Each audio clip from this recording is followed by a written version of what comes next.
నమస్కారం. నేను రమారావి. జీవితం ఒక్కొక్కసారి భలే బోర్‌గా ఉంటుందండి. లోన్‌లీగా ఉంటుంది. ఏమిటో చాలామంది గుంపుంటారు మన చుట్టూతా. కానీ వీళ్ళెవ్వరూ మనతో లేరనిపిస్తుంది. నాకు అవసరమైనప్పుడు ఎవరు నాతో ఉండట్లేదు. నాకు హెల్ప్ చేయట్లేదు.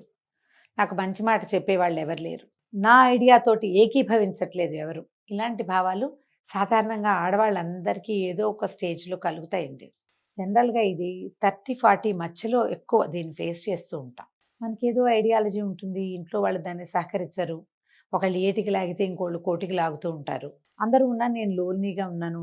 నాకు ఒంటరితనం బాధిస్తుంది అని డిప్రెస్డ్‌గా అయిపోయి, అనారోగ్యం పాలైపోతున్న వాళ్ళ శాతం ఈ రోజున చాలా ఎక్కువగా ఉంది. అంటే మనకి సమాజం లేదా అంటే కొంచెం తక్కువే ఉన్నాం కదా మనం. ఇదివరకట్లాగా డజన్‌లు, అరడజన్‌లు పిల్లలున్న సమాజం ఏది? అది లేదు. ఒకళ్ళు, ఇద్దరు. మనమే ఒకళ్ళిద్దరుగా ఉంటాము. మన సిబ్లింగ్స్ మనతో పాటు కాకుండా ఏదైనా వేరే చోట ఉన్నారనుకోండి, అప్పుడు ప్రాబ్లమ్‌గా ఉంటుంది. ఇలాంటప్పుడండి మనకి, మనకే కొన్ని ఒక క్వెషనీర్ ఉండాలి. Basic questions. ఇప్పుడు లోన్‌లీగా ఉండటానికి మనం ఒంటరిగా ఉండటానికి ఎవరైనా కారణమా? మనమే కారణమా? నంబర్ 1. అంటే మనమే ఇతరులను మన దగ్గరికి రానివ్వట్లేదా? వాళ్ళేం చెప్పినా ఒప్పుకోవట్లేదా? మనకు నచ్చినట్టుగా లేరు కాబట్టి మనమే వాళ్ళని దూరం పెట్టేస్తున్నామా?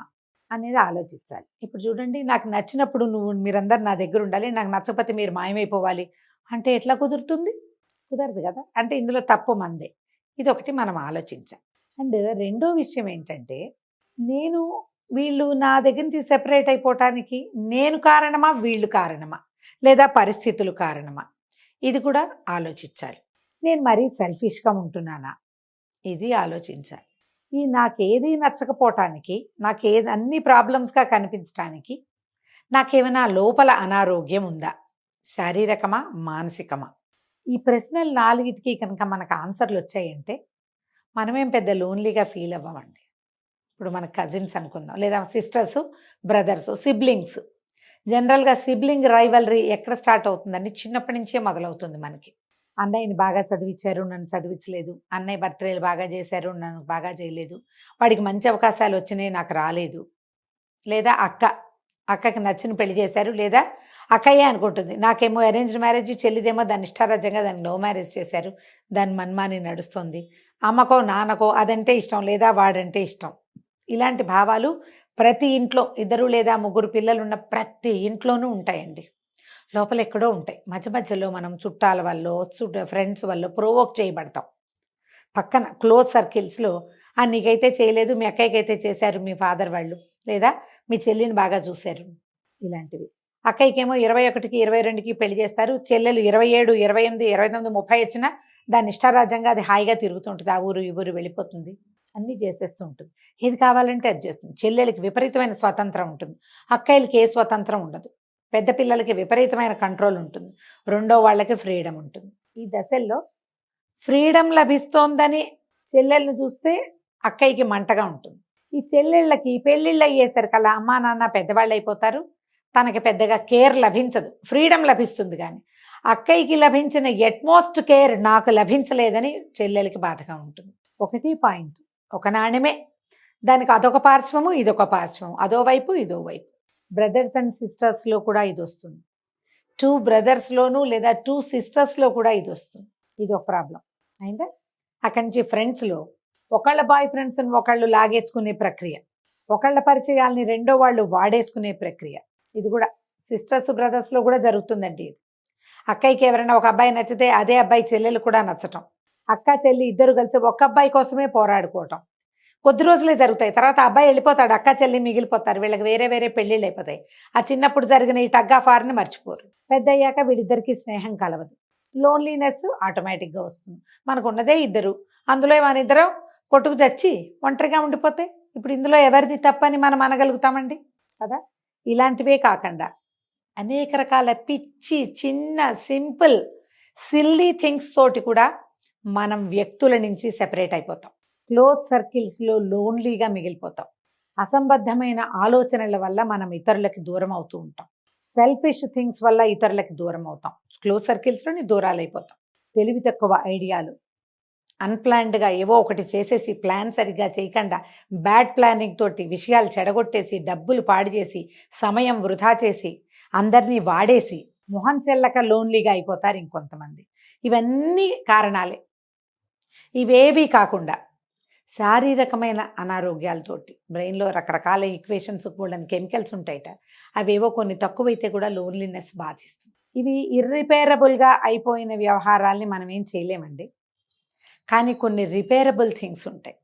అందులో ప్రధానమైనది మానసిక సమస్యలు. అదే బ్రెయిన్‌లో ఉన్న కెమికల్స్ లోపాల వల్ల మనకి లోన్లీ ఫీలింగు, సింకింగ్ ఫీలింగు, ఒంటరితనపువి, రకరకాల చిన్న చిన్న పేర్లు పెట్టబడేటువంటి మానసిక జాడ్యాలు, వీటన్నిటిని అడ్రెస్ చేసి శుభ్రంగా ఒక మంచి డాక్టర్ దగ్గరికెళ్తే మనం సరైపోతాం. అంటే నేను సైకాలజిస్ట్ దగ్గరకో, సైకియాట్రిస్ట్ దగ్గరకో వెళ్తే నాకు పిచ్చి అనుకుంటారని మీరు భయపడితే నేను చెప్పలేనండి.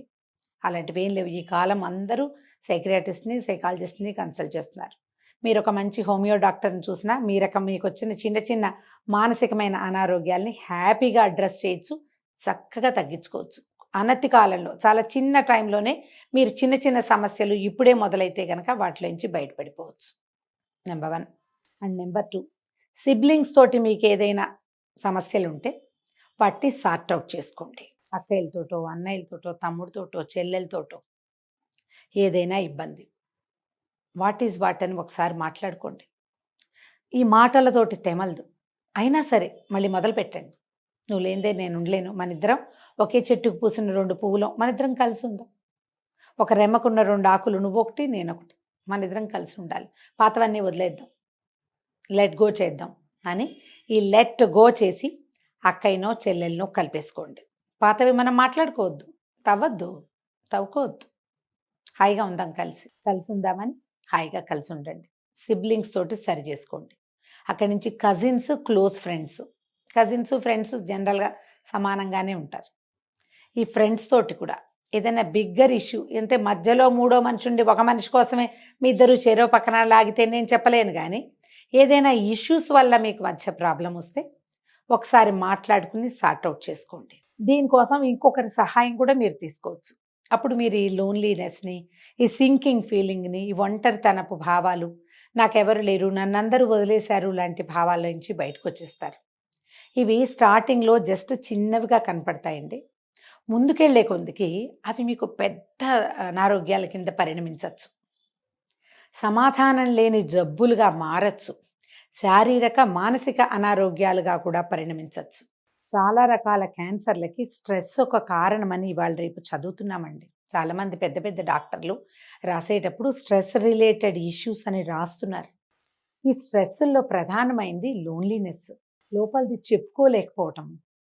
చెప్పుకునేందుకు మనుషులు లేకపోవటము. ఉన్నవాళ్ళని మనమే చెడగొట్టుకోవటము. ఎందుకు చేయాలి? ఎందుకు? దాన్నెందుకు సరిచేసుకోకూడదు మనం? దానికోసం ఎందుకు ప్రయత్నం చేయకూడదు? మనం డాక్టర్ దగ్గరికెళ్ళి ట్రై చేస్తాం. ఏదైనా కొత్త ఊరెళ్ళామనుకోండి, 4 రోడ్లు తిరిగి మనకేమేం కావాలి, మనకు కావాల్సిన వస్తువులు ఎక్కడ దొరుకుతాయో ఎక్స్‌ప్లోర్ చేయమా? చేస్తాం కదా! అలాగే జీవితం కోసం ఇలాంటిది చేయాలి. దీని మీద ఆలోచించండి. మీరు కాదు, మీ తోబుట్టువులో, మీ తోటివారో, మీ కొలీగ్సో, మీ ఫ్రెండ్సో, మీ చుట్టుపక్కల క్లోజ్‌గా ఉండే కలోనియల్ కజిన్స్ అయినా సరే, ఇలాంటి బాధల్లో ఉన్నారు అంటే వాళ్ళని బయటికి లాగడానికి ట్రై చేయండి. ఈ స్ట్రెస్‌ని గనక మనం గ్రూప్స్‌లోంచి బయటికి వెళ్ళగొట్టగలిగామా, మనం క్యాన్సర్ ముప్పు నుంచి చాలా మటుకు తప్పించుకోగలుగుతాం. అందరం కలిసుండి మాట్లాడుకుంటూ ఉంటే ఏదైనా అనారోగ్యం వచ్చినా దాన్ని ఈజీగా హ్యాండిల్ చేసేస్తాం. ఒక్కళ్ళుగా చేయలేనిది నలుగురుగా చేయగలుగుతాం. ట్రై చేయండి.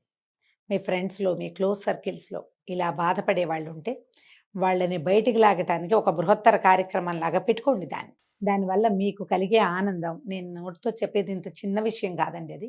చాలా సంతోషం వస్తుంది. మన లైఫ్ స్పానింగ్ కొంచెం పెరుగుతుంది. ఎవరికైనా అంటే ఆ మునిగిపోతున్న వాళ్ళని బయటికి లాగగలిగితే కనుక వాళ్ళతో పాటు మనం కూడా చాలా సంతోషాన్ని అనుభవిస్తాం. ఆ అద్భుతమైన సంతోషాన్ని మీ సొంతం చేసుకునేందుకు ప్రయత్నం చేయండి. స్ట్రెస్‌ని బీట్ చేయటానికి, లోన్లీనెస్ రిలేటెడ్ స్ట్రెస్‌ని తీసిపారేయటానికి మీ వంతు కృషి చేయండి. దీనివల్ల సమాజానికి జరిగే మేలు ఇంత అంతా కాదండి. చాలా అద్భుతమైన సమాజం మన సొంతమవుతుంది. మనమందరం క్లోజ్‌గా ఉంటే మన పిల్లలు అంటే కజిన్స్ పిల్లలు కూడా క్లోజ్‌గా ఉంటారు. వాళ్ళకు కూడా ఒకళ్ళతో ఒకళ్ళకి మాట్లాడుకునేందుకు అవకాశం లభిస్తుంది. ఇలా ఆలోచించి చూడండి. ఈ వీడియో కనుక మీకు నచ్చినట్లయితే లైక్ చేయండి, షేర్ చేయండి. మరిన్ని ఇంట్రెస్టింగ్ వీడియోల కోసం సుమన్ టీవీకి సబ్స్క్రైబ్ చేసుకోండి.